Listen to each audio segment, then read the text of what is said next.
भाग्य का लिखा हुआ कैसे मिलता है? यदि भाग्य विपरीत हो तो क्या होता है? मित्रों, किस्मत खराब हो तो हाथ में आकर भी धन चला जाता है। कहते हैं अगर भाग्य पक्ष में हो तो खोया हुआ, चोरी हुआ, नष्ट हुआ धन भी लौट आता है, और यदि भाग्य विपरीत हो तो हाथ में आया हुआ भी चला जाता है। हाँ, यह सच है कि भाग्य आपके कर्मों से ही बनता है। अगर कर्म ठीक रहते हैं तो परिस्थितियां भी अनुकूल बनती ही चली जाती है और बुद्धि भी ठीक से काम करती है, और फिर वो हो जाता है जिसका हमने कल्पना भी न किया हो, तो उसे ही भाग्य कहते हैं। दोस्तों, आज की वीडियो में मैं इसी विषय पर एक कहानी सुनाऊंगा कि भाग्य का लिखा कैसे मिलता है। यह कहानी है एक राजा की। ज्योतिषपुर में श्रीदत्त नाम का एक राजा राज्य करता था। राजा बड़ा ही प्रतापी था। दूर दूर तक राजा का नाम विख्यात था। एक दिन राजा के नगर में एक बहुत ही पहुंचे संत पधारे। संत राजा से मिलने उसके दरबार में गए। संत को लगता था कि ज्योतिषपुर का राजा श्रीदत्त बड़ा ही घमंडी है। राजा को इस बात का अभिमान था कि उसके राज्य की प्रजा उसके ही कारण सुखी है। वह इस बात का श्रेय कभी ईश्वर को, कभी उसके कर्मों को नहीं देता था। उसका मानना था कि वही प्रजा पालक है। उसकी कृपा से लोग गरीब से अमीर बन जाते हैं और अमीर से गरीब बन जाते हैं। वैसे देखा जाए तो प्रजा को सुखी संपन्न बनाना राजा का ही काम होता है। कहते हैं जहाँ राजा धर्मात्मा होता है, लापरवाह नहीं होता, बुद्धिमान और कुशल होता है, वहाँ की प्रजा भी खुशहाल होती है। महात्मा जी सीधे राजा के दरबार में पहुँचे। राजा ने उनका खूब स्वागत किया। राजा से मिलकर महात्मा जी चलने को हुए तो राजा ने विदाई के रूप में कुछ सोने चांदी, हीरे जवाहरातों की भेंट देना चाहा, परंतु महात्मा जी ने यह कहकर वह भेंट लेने से इनकार कर दिया कि वह सिर्फ अपने भाग्य और कर्म का ही धन लेते हैं और किसी के धन से वह धनी नहीं हो सकते। महात्मा जी की यह बात राजा को पसंद नहीं आया। राजा ने पूछा, महात्मन, किसी और के धन से धनी क्यों नहीं बन सकते? अगर वह स्वेच्छा से अपना धन किसी को देना चाहता है तो क्या ऐसे में वह धनी नहीं बन सकता? तब महात्मा जी बोले, राजन, आयु, कर्म, धन, विद्या, मृत्यु जब जीव गर्भ में होता है तभी ईश्वर लिख देते हैं। हम व्यक्ति अपने भाग्य से, अपने कर्म से अमीर और गरीब बनते हैं। अगर किसी की किस्मत में गरीबी लिखी है तो आप चाहे कितना भी धन दे दो, वह अमीर नहीं बन सकता। अगर किसी की किस्मत में अमीर बनना लिखा है तो आप उसे गरीब नहीं बना सकते। हर कोई अपना भाग्य लेकर पैदा हुआ है। मैं भी अपने कर्म और भाग्य पर विश्वास करता हूँ, राजा पर नहीं। राजा को यह बात अच्छी नहीं लगी। राजा बोला, महात्मन, राजा तो साक्षात ईश्वर के समान होता है। वह जिसका भाग्य बनाना चाहे बना सकता है, जिसका बिगाड़ना चाहे उसका बिगाड़ भी सकता है। महात्मा जी बोले, यह तुम्हारी मूर्खता है। तुम किसी का भाग्य नहीं बदल सकते। यह सुनकर राजा गुस्से से लाल हो गया। राजा बोला, अगर ऐसी बात है तो आप मुझे कोई एक आदमी बताएं, मैं आपको उसका भाग्य बदल कर दिखा दूंगा। महात्मा जी बोले, तो आप ही कुछ लोगों को बुला लीजिए, मैं उनमें से किसी एक व्यक्ति को चुनकर बता दूंगा। आप उसका भाग्य बदल कर दिखाना, तो मैं समझूंगा कि सच में आप भाग्य बदल सकते हैं। इतना कहते ही राजा ने अपने नौकरों को भेजकर अपने प्रजा में से कुछ नागरिकों को दरबार में बुला लिया। महात्मा जी ने अपने तपोबल से सबका भविष्य देखा। उनमें एक व्यक्ति ऐसा था जिसके भाग्य में सारे जीवन गरीबी लिखी थी। महात्मा जी ने राजा से कहा, महाराज, यह व्यक्ति जीवन में कभी अमीर नहीं बन सकता। इसके भाग्य में सारे जीवन मजदूरी करके पेट पालना ही लिखा है। आप इस आदमी का भाग्य बदल कर दिखाओ तो मैं समझूं। राजा ने कहा, ठीक है महात्मन, 1 साल के अंदर इसकी किस्मत बदल दूंगा। 1 वर्ष बाद आप आकर देख लेना। महात्मा जी तो वहाँ से चले गए। राजा उस गरीब की किस्मत बदलने में जुट गया।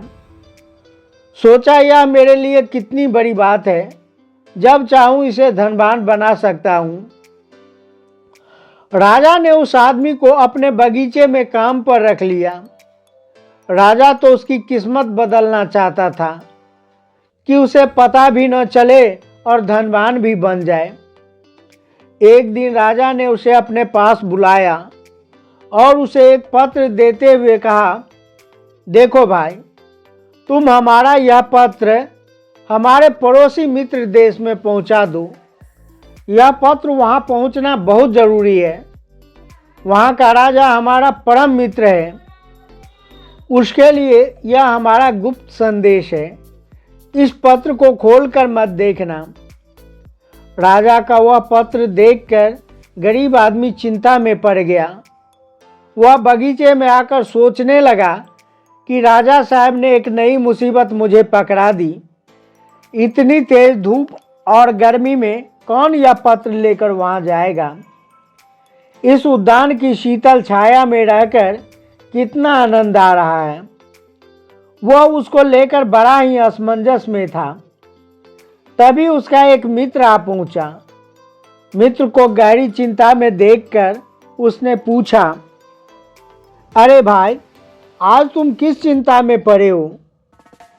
तब वह बोला, अरे भैया, आज राजा साहब ने एक बेमतलब की परेशानी गले में बांध दी है। उन्होंने यह पत्र मुझे पड़ोसी राजा के पास पहुंचाने को कहा है। मैं सोच रहा हूं, इतनी तेज धूप और गर्मी में इतनी दूर कौन यह पत्र लेकर जाएगा। अगर कोई इस पत्र को पहुंचा देता तो मेरी सारी चिंताएं दूर हो जाती। उसके मित्र ने हंसते हुए कहा, अरे भाई, ये भी कोई चिंता करने वाली बात है। राजा का पत्र है। यदि तुम पहुंचा दोगे तो तुम्हारी खूब राजसी भोजनों में खातिरदारी होगी और हो सकता है इसके बदले में राजा तुम्हें कुछ असरफियां भी भेंट करे। तुम्हारी जगह यदि मैं होता तो इस पत्र को पहुंचाने में इतनी देर नहीं करता। तब वह गरीब आदमी बोला, भाई, यदि यह काम तुम्हें इतना आसान लग रहा है तो ये पत्र लो और तुम ही पहुंचा दो। राजा के स्वादिष्ट पकवानों का आनंद तुम ही उठा लेना। मित्र ने कहा, अरे यह कितनी बड़ी बात है। लाओ, तुम्हारा पत्र मैं पहुंचा देता हूं। इतना कहकर उस गरीब आदमी ने वह पत्र पहुंचाने के लिए अपने मित्र को दे दिया और बड़ा खुश हुआ कि भला हुआ जो मेरा मित्र आ गया। मेरी सारी परेशानी उसने दूर कर दी। दोस्तों, उस गरीब आदमी को पता ही नहीं था कि राजा के उस पत्र में उसकी किस्मत बंद थी, जिसे अपने हाथों से उसने अपने मित्र को सौंप दिया। उसका मित्र खुशी खुशी वह पत्र लेकर दूसरे राजा के पास पहुंच गया। राजा ने वह पत्र पढ़ा तो उसका खूब आदर सत्कार किया। उसे अपने मंत्रियों के बराबर में बैठाया। उसे खूब अच्छे अच्छे स्वादिष्ट व्यंजन का भोजन कराया। उस पत्र में लिखा था कि हे मेरे प्रिय मित्र, मैं पत्र लेकर जिस व्यक्ति को तुम्हारे पास भेज रहा हूँ वह बड़ा ही होनहार और योग्य व्यक्ति है। मैं इसे अपने पुत्र के समान मानता हूँ। मैं चाहता हूँ कि तुम इसे अपने यहाँ मेरे बेटे की तरह आदर सत्कार दो और अपनी बेटी का विवाह इसके साथ कर दो और इसे एक तहसील का मालिक बना दो। मेरे पास लौटने पर मैं इसे एक जिला दे दूंगा। वहाँ के राजा को लगा कि सचमुच यह योग्य व्यक्ति है और जब मेरे मित्र ने इसे मेरे पास भेजा है तो फिर इसमें संदेह की कोई बात ही नहीं। वहाँ का राजा तत्काल ही उसे एक तहसील का मालिक बनाकर अपनी बेटी का विवाह उसके साथ कर दिया। वह बहुत सारा धन, हाथी, घोड़ा, पालकी, दान दहेज देकर उसे विदा किया। उधर वह गरीब आदमी बगीचे की शीतल छाया में सो रहा था। राजा को लगा कि अब तो उसकी किस्मत बदल गई होगी, चलकर देखना चाहिए। राजा साहब जब उद्यान में गए तो देखा कि वह गरीब आदमी अपनी झोपड़ी में पड़ा आराम से सो रहा था। राजा ने उसे जगाकर पूछा, क्यों भाई, हमारा पत्र पहुंचाकर तुम तो बहुत जल्दी लौट आए। हमारे मित्र ने कैसी तुम्हारी खातिरदारी की? यह सुनकर वह व्यक्ति सकपका गया और डरते डरते सारी कहानी बता दिया। क्षमा करना महाराज, वह पत्र मैंने अपने मित्र के हाथों भिजवा दिया। गरीब आदमी की बात सुनकर राजा को बड़ा गुस्सा आया और हंसी भी आई, क्योंकि उसने अपने किस्मत का सितारा अपने ही हाथों से किसी और को दे दिया था। राजा को महात्मा जी की बात पर विश्वास होने लगा था। फिर सोचा कि हो सकता है एक बार ऐसी भूल चूक भी तो हो सकती है, एक बार और प्रयास करके देखना चाहिए। दर्शक बंधु, एक बार राजा ने उस गरीब आदमी को अपने दरबार में बुलाया और एक तरबूज के अंदर कुछ हीरे जवाहरात भरकर दे दिए और कहा, देखो, तुमने हमारे बगीचे की देखभाल अच्छी तरह से किया है, इसलिए हम तुम्हें यह बड़ा सा तरबूज इनाम में दे रहे हैं, इसे ले जाओ। तरबूज देखकर गरीब आदमी बड़ा उदास हुआ। सोचने लगा, इनाम ही देना था तो कुछ रुपये पैसे दे देते, यह क्या तरबूज दे दिया। ऐसे तरबूज तो हम रोज ही खाते रहते हैं। गरीब आदमी तरबूज लेकर वहाँ से चला आया। रास्ते में राजा को कोसता हुआ जा रहा था। एक आदमी उसके गांव का ही मिल गया। उसने उस गरीब आदमी को उदास देखा तो पूछने लगा, अरे भैया, आज तुम बहुत उदास लग रहे हो, क्या बात है? तब वह बोला, अरे भाई, उदास होने वाली ही तो बात है। राजा अगर खुश होता है तो इनाम में धन दौलत देता है, पर यह राजा तो बड़ा कंजूस है, मुझे इनाम में तरबूज भेंट किया है। भला तरबूज का मैं क्या करूँगा? ऐसे तरबूज तो मैं रोजाना खाता रहता हूँ। उसके गांव का आदमी बोला, भाई, इसमें उदास होने की बात क्या है? इनाम तो इनाम होता है। अगर तुम्हारी जगह मैं होता तो यह तरबूज लेकर मैं अपने घर जाता तो मेरे बच्चे तरबूज देखकर बड़े खुश होते। गरीब आदमी ने वह तरबूज उसी को देते हुए कहा, ले भाई, तू ही ले जा इस तरबूज को, मैं तो वैसे भी इसे फेंकने वाला ही था। इतना कहकर वह उस तरबूज को अपने गांव के आदमी को दे दिया। इधर राजा ने सोचा, अब तो उसकी किस्मत बदल गई होगी।